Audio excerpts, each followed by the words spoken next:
ಎಲ್ಲರಿಗೂ ನನ್ನ ನಮಸ್ಕಾರ. ಇಂದಿನ ಈ ವಿಡಿಯೋನಲ್ಲಿ ನಾವು 4ನೇ ತರಗತಿಯ ಗಣಿತ ಅಧ್ಯಾಯ 11 ಅಳತೆಗಳು ಉದ್ದ ಅಭ್ಯಾಸ 11.1 ಇವತ್ತು ನಾವು ಬಿಡಿಸೋಣ. ಅಭ್ಯಾಸ 11.1 ಪ್ರಶ್ನೆ 1. ಈ ಮುಂದಿನ ಅಳತೆಗಳನ್ನು ಸೆಂಟಿಮೀಟರ್ಗೆ ಪರಿವರ್ತಿಸು. ಒಂದನೆಯದು, ಇಲ್ಲಿ 9 ಮೀಟರ್ ಅಂತ ಕೊಟ್ಟಿದ್ದಾರೆ. ಅಳತೆಗಳನ್ನು ಏನಂತ ಕೇಳಿದ್ದಾರೆ? ಇಲ್ಲಿ ಅಳತೆಗಳನ್ನು ಸೆಂಟಿಮೀಟರ್ಗೆ ನಾವು ಈ 9 ಮೀಟರನ್ನು ನಾವು ಈಗ ಸೆಂಟಿಮೀಟರ್ಗೆ ಪರಿವರ್ತಿಸೋಣ. ಇಲ್ಲಿ 1 ಮೀಟರ್ಗೆ 100 ಸೆಂಟಿಮೀಟರ್. ಹಾಗಾಗಿ ನಾವೇನು ಮಾಡೋಣ,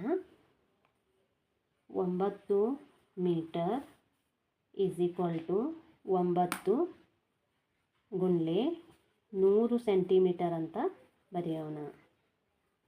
ಯಾಕಂದರೆ ಇಲ್ಲಿ 1 ಮೀಟರ್ಗೆ 100 ಸೆಂಟಿಮೀಟರ್ ಇದೆ. ಹಾಗಾಗಿ ನಾವು 9 ಗುಂಡ್ಲೆ 100 ಸೆಂಟಿಮೀಟರ್ ಅಂತ ಬರೆದುಕೊಳ್ಳೋಣ. ಈಸ್ ಈಕ್ವಲ್ ಟು 9 ಸೊನ್ನೆಲೆ 0, 9 ಸೊನ್ನೆಲೆ 0, 9 ಒಂದ್ಲೆ 9. ನಮ್ಮ ಉತ್ತರ 900 ಸೆಂಟಿಮೀಟರ್.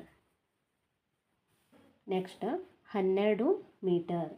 ಇಲ್ಲಿಯೂ ಕೂಡ ನಾವು 12 ಗುಂಡ್ಲೆ 100 ಸೆಂಟಿಮೀಟರ್ ಅಂತ ತೆಗೆದುಕೊಳ್ಳೋಣ. ಈಸ್ ಈಕ್ವಲ್ ಟು 12 ಸೊನ್ನೆಲೆ 0, 12 ಸೊನ್ನೆಲೆ 0, 12 ಒಂದ್ಲೆ 12. ಉತ್ತರ 1200 ಅಂದರೆ 1200 ಸೆಂಟಿಮೀಟರ್. Next 14 metre. 14 ಗುಂಡ್ಲೆ 100 ಸೆಂಟಿಮೀಟರ್. ಈಸ್ ಈಕ್ವಲ್ ಟು 14 ಸೊನ್ನೆಲೆ 0, 14 ಸೊನ್ನೆಲೆ 0, 14 ಒಂದ್ಲೆ 14. ಉತ್ತರ 1400 ಸೆಂಟಿಮೀಟರ್. Next 10 metre. ಇಲ್ಲಿ ನಾವೇನು ಮಾಡೋಣ, 10 ಗುಂಡ್ಲೆ 100 ಸೆಂಟಿಮೀಟರ್ ಅಂತ ಬರೆಯೋಣ. ಈಸ್ ಈಕ್ವಲ್ ಟು 10 ಸೊನ್ನೆಲೆ 0, 10 ಸೊನ್ನೆಲೆ 0, 10 ಒಂದ್ಲೆ 10. ಉತ್ತರ 1000 ಸೆಂಟಿಮೀಟರ್. ನೆಕ್ಸ್ಟ್ 5ನೇ ಲೆಕ್ಕ 20 ಮೀಟರ್. 20 ಗುಂಡ್ಲೆ 100 ಸೆಂಟಿಮೀಟರ್. ಈಸ್ ಈಕ್ವಲ್ ಟು 20 ಸೊನ್ನೆಲೆ 0, 20 ಸೊನ್ನೆಲೆ 0, 20 ಒಂದ್ಲೆ 20. ಉತ್ತರ 2000 centimetre. Next 33 metre. Is equal to 33 ಗುಂಡ್ಲೆ 100 ಸೆಂಟಿಮೀಟರ್. ಈಸ್ ಈಕ್ವಲ್ ಟು 33 ಸೊನ್ನೆಲೆ 0, 33 ಸೊನ್ನೆಲೆ 0, 33 ಒಂದ್ಲೆ 33. ಉತ್ತರ 3300 ಸೆಂಟಿಮೀಟರ್. ನೆಕ್ಸ್ಟ್ ಪ್ರಶ್ನೆ 2. ಖಾಲಿ ಜಾಗವನ್ನು ಸರಿಯಾದ ಉತ್ತರದಿಂದ ಭರ್ತಿ ಮಾಡು. ಇಲ್ಲಿ 1ನೇ ಲೆಕ್ಕ 6 metre is equal to dash centimetre ಅಂತ ಕೊಟ್ಟಿದ್ದಾರೆ. ಇಲ್ಲಿ 1 ಮೀಟರ್ಗೆ 100 ಸೆಂಟಿಮೀಟರ್. ಹಾಗಾದರೆ 6 ಮೀಟರ್ಗೆ ಎಷ್ಟಾಗುತ್ತೆ? 600 ಸೆಂಟಿಮೀಟರ್. Next 11 metre. ಇಲ್ಲಿ 11 ಮೀಟರ್ಗೆ ಎಷ್ಟು ಸೆಂಟಿಮೀಟರ್ ಆಗುತ್ತೆ? 110 centimetre. Next 39 metre dash centimetre.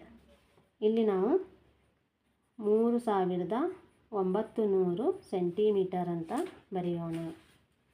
Next 12 metre 16 centimetre dash centimetre. ಇಲ್ಲಿ ನಾವು 1216 ಸೆಂಟಿಮೀಟರ್ ಅಂತ ಬರೆಯೋಣ. Next 4 metre 70 centimetre.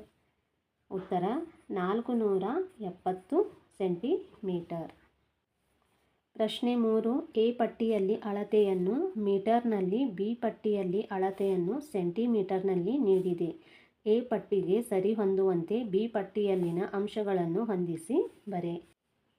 ಇಲ್ಲಿ ಎ ಪಟ್ಟಿಯಲ್ಲಿ ಮೀಟರ್ಗಳಲ್ಲಿ ಕೊಟ್ಟಿದ್ದಾರೆ, ಬಿ ಪಟ್ಟಿಯಲ್ಲಿ ಸೆಂಟಿಮೀಟರ್ನಲ್ಲಿ ಕೊಟ್ಟಿದ್ದಾರೆ. ಇಲ್ಲಿ ನಾವು ಸರಿಯಾದ ಉತ್ತರವನ್ನು ಬರೆಯೋಣ. ಇಲ್ಲಿ ಒಂದನೆಯದು 4 ಮೀಟರ್. 4 ಮೀಟರ್ಗೆ ಉತ್ತರ ಯಾವುದು? 400 ಸೆಂಟಿಮೀಟರ್ ಬರುತ್ತೆ. ಇದನ್ನು ನಾವು ಇಲ್ಲಿ 400 ಸೆಂಟಿಮೀಟರ್ ಅಂತ ಬರೆಯೋಣ. Next 7 metre. 7 ಮೀಟರ್ಗೆ ಸರಿಯಾದ ಉತ್ತರ 700 centimetre. 700 centimetre. Next 7 metre 20 centimetre. ಇದರ ಸರಿಯಾದ ಉತ್ತರ 720 ಸೆಂಟಿಮೀಟರ್.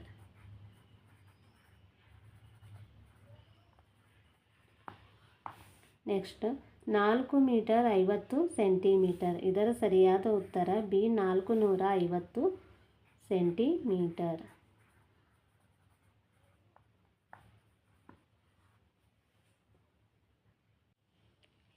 ಇವತ್ತಿನ ಈ ವಿಡಿಯೋ ನಿಮಗೆ ಇಷ್ಟವಾದರೆ ಲೈಕ್ ಮಾಡಿ, ಶೇರ್ ಮಾಡಿ ಹಾಗೂ ನನ್ನ ಚಾನಲ್ಗೆ ಸಬ್ಸ್ಕ್ರೈಬ್ ಮಾಡಿ.